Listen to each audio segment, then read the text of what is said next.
Alright, and here's some more progress on this here Leman Russ Tank, 40K tank, and the diorama base I'm making for it.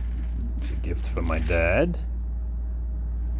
So the last video I showed just had the sculpted base, and I painted it. Well, it's not done yet, obviously, but I started blocking it in, and I'm pretty happy with the dirt effect that I got going on there so far. So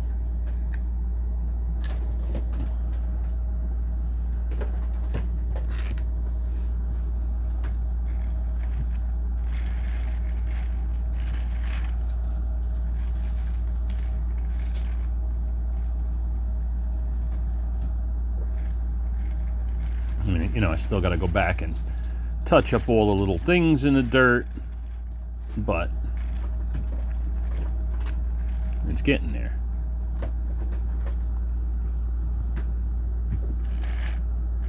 Like a little gas can.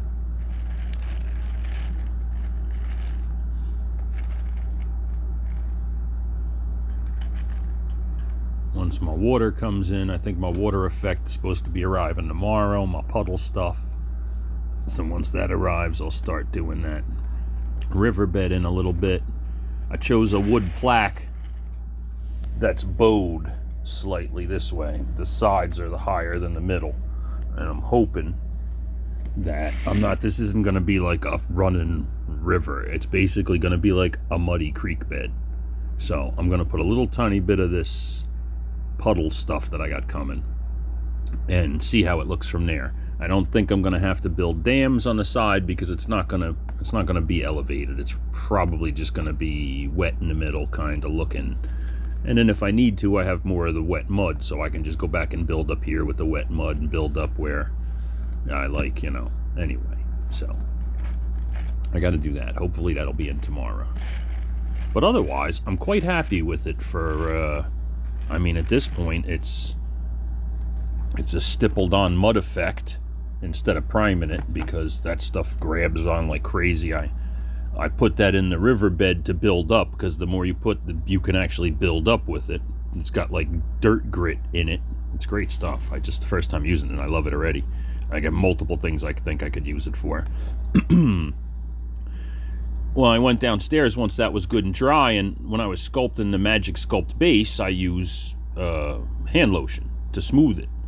So whenever I sculpt something, I gotta go back then before I do anything with it and clean it off with like a toothbrush and alcohol, you know, to make sure all the lotion. Then I was gonna prime it. But while I was down there scrubbing it with the paintbrush with the alcohol, all of the slimy, you know, all of the old hand lotion came off, but none of where I put this mold agent came off at all. Like, it was on there stronger than primer was. If I had primer on there, I could scrape it off with a toothbrush with alcohol. So very interesting. What I ended up doing then was watering this stuff down, and I just stippled it over the entire surface. So this way, not only the riverbed had the dirt grit texture, now all of the dirt that I sculpted has the dirt grit texture, but this paint didn't go on thick enough to alter the sculpt at all. Like, you can still see the nice detail in the treads.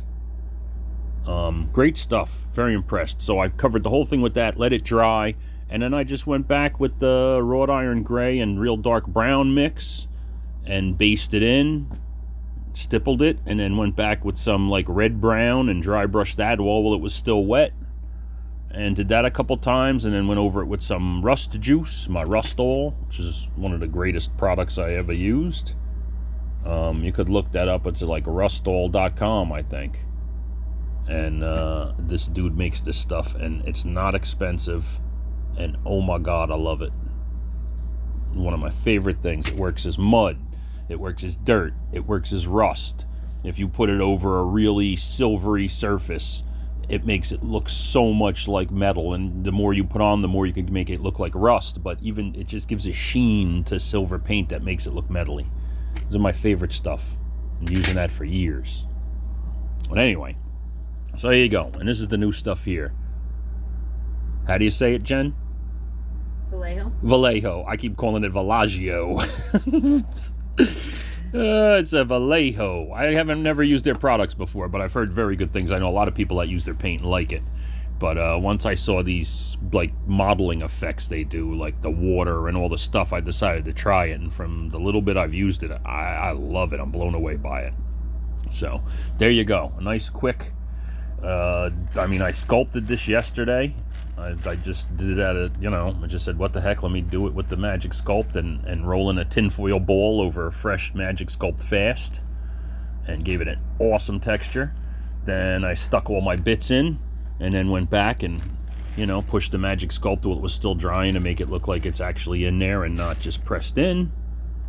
And had a lot of fun doing it. Added a bunch of little rock pebbles and just stuck them in there. And then last night I painted in that mud stuff to fill in the area and make it look like this and give it texture.